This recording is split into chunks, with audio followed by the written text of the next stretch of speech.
In this video, I'm going to show you how you can connect your hosting a domain to your Render project. So I've already deployed a project from GitHub to Render. So if we go to the dashboard, we then go to projects, you can see I've got a to-do list project. So if I click on it, I'll just show you what it is. We'll go to the project, which in my case is called to-do site. Once we've clicked on it, you can see what current domain we're using. So we're using just this Render default one. If we copy it to the clipboard and I open it in a new tab, you'll be able to then see it. So it is just a very simple to-do list app.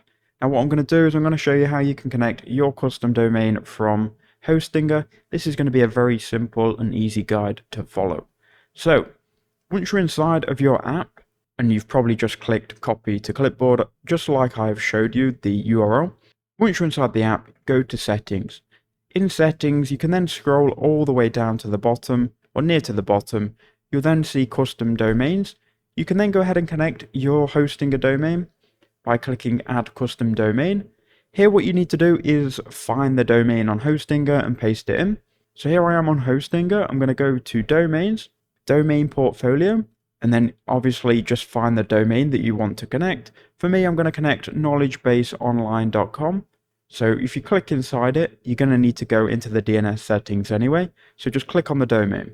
Then it will show you the back end of your domain. From here, we can just simply copy it, or you can type it in. I'm going to just type www. and paste in the domain, which is going to be knowledgebaseonline.com. Very simple stuff. Enter in your domain and click save. It's then going to ask you to enter 2 DNS records, which we can do very easily on Hostinger.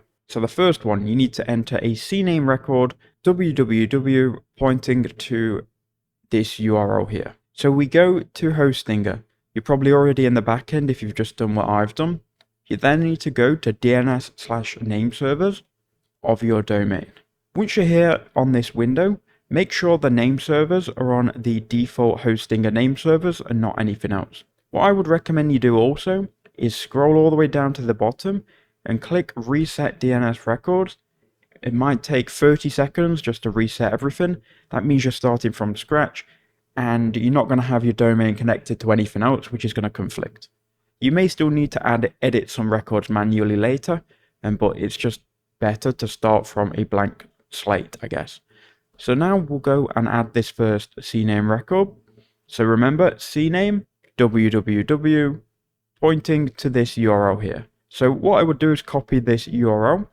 We'll then go to Hostinger, and then we'll look for CNAME. So click type, go to CNAME, then where it says name, remove this @ sign and type www. And then for the target, you want to just go ahead and paste in this URL. Now you're going to get this error, possibly, saying that it conflicts with another resource, so we can't add it while this error is appearing on screen. So what we'll do is we'll look for CNAME www records. So we'll scroll down. Here are all of the CNAME records, but we're looking for this one specifically, CNAME www, and we can just go ahead and delete it. So now that has been deleted, you'll notice if you just click around, your error will disappear. Then we can go ahead and add this first record. Okay, so this is going to be the first record, we've just added it. Now we'll go to the second record. So we need to add an a-name or an alias record pointing to this URL here. Now if you go to Hostinger and you go and look for an a-name or an alias record, you're not going to be able to find it because it doesn't exist on Hostinger. So what we have to do instead is go to the secondary instruction, which says if your DNS provider does not support a name or alias, Hostinger doesn't, use an A record pointing to this IP address. So copy this IP address, and remember we're entering in here an A record. So go to Hostinger, click A record, keep this name on @ as it hasn't told us to enter in anything else. Copy the IP address, paste it in here, and click add record. Now, as you can see here, we're getting a conflicting record again.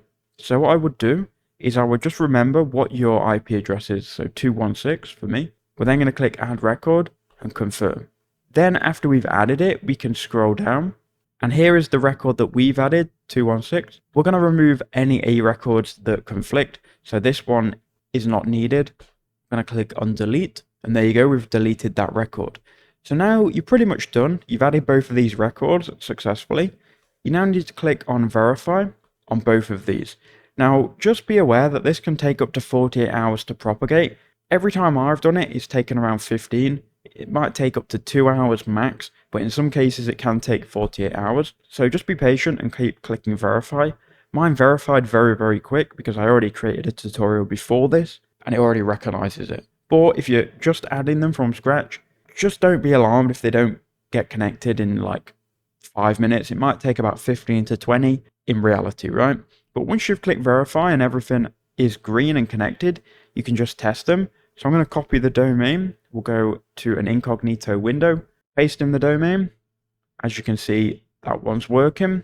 Now let's just copy the root domain, go to incognito, paste it in, and that one is working as well. So that is a quick tutorial. If it did help, please leave a like and comment down below. Thank you for watching.